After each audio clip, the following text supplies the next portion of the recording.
Magandang tanghali sa ating lahat. Just going to lunch na. So, magandang hapon sa lahat at welcome to my channel. Ang ating pag-uusapan ngayon is tungkol sa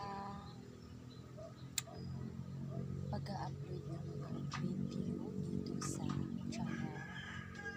Na to. So,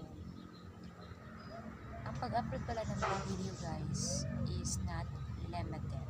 Ibig sabihin, kapag hindi limited, meaning, pwede tayo makapag-upload in a day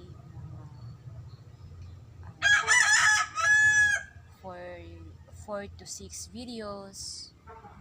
Halimbawa, kung mag-upload tayo ng short video, pwede tayo makapag-upload ng video sa long video.